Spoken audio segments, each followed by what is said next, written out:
ನಮಸ್ಕಾರ. ನಾನು ನಿಮ್ಮ ಪ್ರೀತಿಯ ಅನಿಲ್ ಗುಮ್ನಳ್ಳಿ. ನಿಮ್ಮೆಲ್ಲರೂ ಕೂಡ IPL ಹಂಗಾಮಕ್ಕೆ ಮತ್ತೊಮ್ಮೆ ಪ್ರೀತಿಯ ಸ್ವಾಗತ.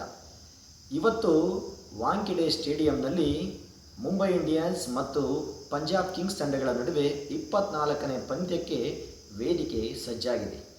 ಒಂದು ಕಾಲದಲ್ಲಿ 5 ಬಾರಿ ಚಾಂಪಿಯನ್ಸ್ ಆಗಿ IPL ಇತಿಹಾಸದಲ್ಲಿ ಸಾಮ್ರಾಜ್ಯವನ್ನು ಸ್ಥಾಪಿಸತಕ್ಕಂಥ ಮುಂಬೈ ಇಂಡಿಯನ್ಸ್ ತಂಡ ಒಂದು ಗೆಲುವಿಗಾಗಿ ಹಾತೊರಿತಾ ಇದ್ದರೆ, ಕಳೆದ ಬಾರಿ IPLನಲ್ಲಿ ರನ್ನರ್ ಅಪ್ ಆಗಿರ್ತಕ್ಕಂಥ ಪಂಜಾಬ್ ಕಿಂಗ್ಸ್ ತಂಡ ಈ ವರ್ಷ ಒಂದೂ ಸೋಲನ್ನು ಕಾಣದೆ ಗೆಲುವಿನ ನಾಗಾಲೋಟವನ್ನು ಇವತ್ತು ಕೂಡ ಮುಂದುವರಿಸಲಿಕ್ಕೆ ಸಜ್ಜಾಗಿ ನಿಂತಿದೆ. ಇದುವೇ ಇವತ್ತಿನ ವಿಶೇಷ, ವಾಂಖೆಡೆಯಲ್ಲಿ ಹೈ ವೋಲ್ಟೇಜ್ ಕದನ. ಇವತ್ತು ವಾಂಖೆಡೆ ಸ್ಟೇಡಿಯಂ ಹಲವಾರು ವಿಶೇಷತೆಗಳಿಗೆ ಸಾಕ್ಷಿಯಾಗ್ತಾ ಇದೆ. ಮುಂಬೈ ಇಂಡಿಯನ್ಸ್ ಮತ್ತು ಪಂಜಾಬ್ ಕಿಂಗ್ಸ್ ತಂಡ IPLನಲ್ಲಿ 34 ಪಂದ್ಯಗಳಲ್ಲಿ 17 ಬಾರಿ ವಿಜಯವನ್ನು ಸಾಧಿಸಿ ಸಮಬಲದ ಪೈಪೋಟಿಯನ್ನು ನೋಡಿದ್ದೀವಿ ನಾವು. ಹಾಗೆ ಇದೇ ವಾಂಖೆಡೆ ಸ್ಟೇಡಿಯಂನಲ್ಲಿ 10 ಬಾರಿ ಎದುರಾಗಿರ್ತಕ್ಕಂಥ ಎರಡೂ ತಂಡಗಳು ಇಲ್ಲೂ ಕೂಡ ಸಮಬಲದ ಪೈಪೋಟಿಯನ್ನು ನೀಡಿ 5 ಗೆಲುವನ್ನು ತನ್ನ ತೆಕ್ಕೆಗೆ ಹಾಕ್ಕೊಂಡಿದ್ದಾವೆ. ಅಷ್ಟೇ ವಿಶೇಷತೆ ಅಲ್ಲ, ಮುಂಬೈ ತಂಡದ ಆರಂಭಿಕ ಆಟಗಾರನಾಗಿರ್ತಕ್ಕಂಥ ರೋಹಿತ್ ಶರ್ಮಾ ಗಳಿಸಿರ್ತಕ್ಕಂಥ ಈ ಬಾರಿ IPLನಲ್ಲಿ ಒಟ್ಟು ಸ್ಕೋರು 137.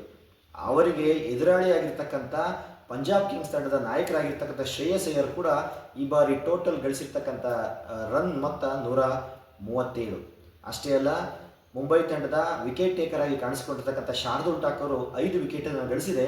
ಅದೇ ರೀತಿ ಪಂಜಾಬ್ ಕಿಂಗ್ಸ್ ತಂಡದ ವಿಜಯ್ ಕುಮಾರ್ ವೈಶಾಖ್ ಅವರು 5 ವಿಕೆಟನ್ನು ಗಳಿಸಿದ್ದಾರೆ. ಹೀಗೆ ಹಲವಾರು ವಿಶೇಷತೆಗಳಿಂದ ಕೂಡಿರ್ತಕ್ಕಂಥ ಇವತ್ತು ಪಂದ್ಯ ಅಲ್ಲಿರ್ತಕ್ಕಂಥ ವಾಂಖೆಡೆ ಸ್ಟೇಡಿಯಂನ ಪ್ರೇಕ್ಷಕರಿಗೆ ನಿಜವಾಗ್ಲೂ ಇವತ್ತು ರಸದ ಔತಣ ಯಾವ ರೀತಿ ನೋಡ್ತದೆ ಅಂತಕ್ಕಂಥದ್ದು ಬಹಳ ಮುಖ್ಯ. ನಾವು ಈ ಎರಡೂ ತಂಡಗಳ ಪ್ಲೇಯಿಂಗ್ ಇಲೆವನ್ ನೋಡಿದರೆ, ಮೊದಲಿಗೆ ನಾವು ಮುಂಬೈ ಇಂಡಿಯನ್ಸ್ ಅಂತ ಪ್ಲೇಯಿಂಗ್ ಇಲೆವನ್ನಲ್ಲಿ ಈಗಾಗಲೇ ಸ್ನಾಯು ಸೆಳೆತಕ್ಕೆ ಒಳಗಾಗಿರ್ತಕ್ಕಂಥ ರೋಹಿತ್ ಶರ್ಮಾ ಅವರ ಬದಲಿಗೆ ಆರಂಭಿಕರಾಗಿ ಬೇರೆ ಒಬ್ಬ ಆಟಗಾರ ಬಂದರೆ ಆಶ್ಚರ್ಯ ಪಡಬೇಕಾಗಿಲ್ಲ.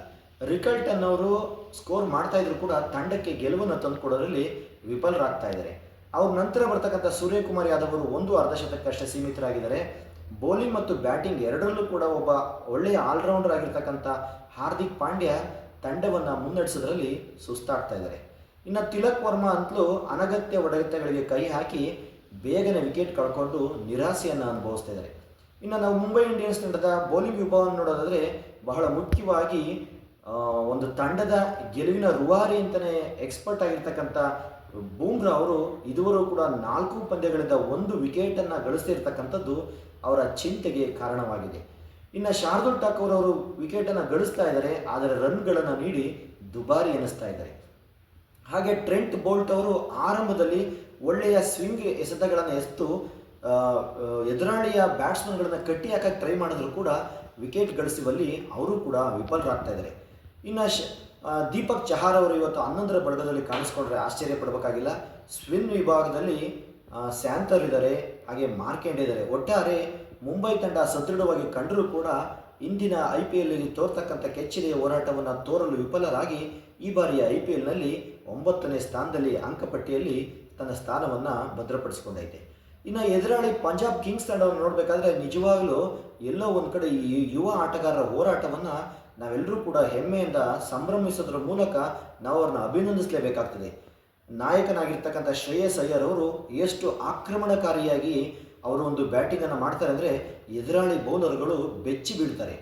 ಓಪನಿಂಗ್ ಬರ್ತಕ್ಕಂಥ ಪ್ರಭ್ಸಿಂಗ್ ಇರ್ಬೋದು, ಹಾಗೆ ಪ್ರಿಯಾಂಶ್ ಆರ್ಯ ಯಾವ ರೀತಿ ಬ್ಯಾಟಿಂಗ್ ಮಾಡ್ತಾರೆ ಅಂದರೆ 6 ಓವರ್ಗಳಲ್ಲಿ 80ರಿಂದ 90 ರನ್ನನ್ನು ಚೆಚ್ಚಿ ಬಿಸಾಕ್ತಾರೆ.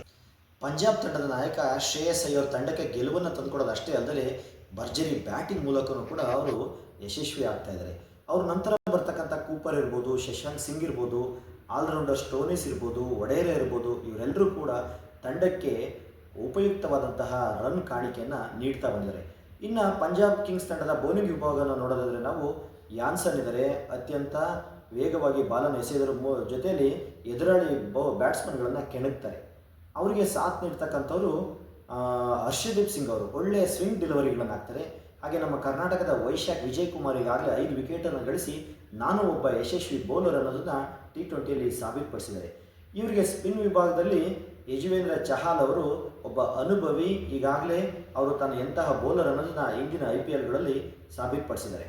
ಒಟ್ಟಾರೆ ಪಂಜಾಬ್ ಕಿಂಗ್ಸ್ ತಂಡದ ಒಂದು ನಾವು ಪ್ಲೇಯಿಂಗ್ 11 ನೋಡೋದಾದರೆ ಇವತ್ತು ಕೂಡ ಅವರು ತನ್ನ ಗೆಲುವಿನ ಕೇಕೆಯನ್ನು ವಾಂಖೇಡೆಯಲ್ಲೂ ಕೂಡ ಹಾಕೋದ್ರ ಜೊತೆಯಲ್ಲಿ ಮುಂಬೈ ತಂಡದ ಮೇಲೆ ಗೆಲುವಿನ ರೀತಿಯಲ್ಲಿ ಎರಗಲಿಕ್ಕೆ ಸಜ್ಜಾಗಿ ನಿಂತಿದ್ದಾರೆ ಅಂತ ಹೇಳಿದ್ರೆ ತಪ್ಪಾಗಲಿಕ್ಕಿಲ್ಲ. ನಾವು ವಾಂಖೇಡೆ ಸ್ಟೇಡಿಯಂನ ಪಿಚ್ಚನ್ನು ನೋಡೋಕೆ ಬರೋದಾದರೆ ರೆಡ್ ಸಾಯಿಲು ಹೆಚ್ಚು ಬೌನ್ಸಿ, ಹಾಗಾಗಿ ಯಾನ್ಸನ್ನು ಮತ್ತು ಬೂಮ್ರಾ, ಟ್ರೆಂಟ್ ಬೋಲ್ಟ್ ಇವೆಲ್ಲ ಕೂಡ ಈ ಪಿಚ್ಚಿನ ಸದುಪಯೋಗವನ್ನು ಯಾವ ರೀತಿ ಪಡ್ಕೊಳ್ತಾರೆ ಅಂತಕ್ಕಂಥದ್ದು ನೆರೆದಿರ್ತಕ್ಕಂಥ ಲಕ್ಷಾಂತರ ಕ್ರೀಡಾಭಿಮಾನಿಗಳಿಗೆ ಒಂದು ರಸದೌತಣದಲ್ಲಿ ತಪ್ಪಾಗಲಿಕ್ಕಿಲ್ಲ. ಹಾಗೆ ನಾವು ಈ ಎರಡೂ ತಂಡಗಳ ಕೀ ಬ್ಯಾಟಲ್ಸನ್ನು ನೋಡೋದಾದರೆ ಇಲ್ಲಿ ಬೂಮ್ರಾ ವರ್ಸಸ್ ಶ್ರೇಯಸ್ ಅಯ್ಯರ್, ಹಾಗೆ ಬೋಲ್ಟ್ ವರ್ಸಸ್ಸು ಯುವ ಪ್ರಿಯಾಂಶ್ ಆರ್ಯ.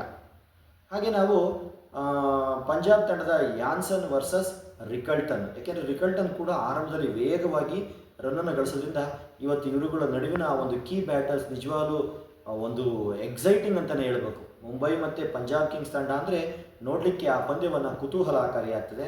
ಹಾಗಾಗಿ ಇವತ್ತು ನಡೀತಾ ಇರತಕ್ಕಂಥ ಈ ಪಂದ್ಯದಲ್ಲಿ ಪಂಜಾಬ್ ಕಿಂಗ್ಸ್ ತಂಡ ತನ್ನ ಗೆಲುವಿನ ನಾಗಾಲೋಟವನ್ನು ಮುಂದುವರಿಸಿ ಅಂಕಪಟ್ಟಿಯಲ್ಲಿ ಅಗ್ರಸ್ಥಾನಕ್ಕೆ ಹೋಗುತ್ತಾ, ಅಥವಾ 9ನೇ ಸ್ಥಾನದಲ್ಲಿರ್ತಕ್ಕಂಥ ಮುಂಬೈ ಇಂಡಿಯನ್ಸ್ ತಂಡ ಸತತ ಹ್ಯಾಟ್ರಿಕ್ ಸೋಲಿನಿಂದ ಕಂಗೆಟ್ಟು ಸೋಲಿನ ಪಾತಾಳದಲ್ಲಿದೆ.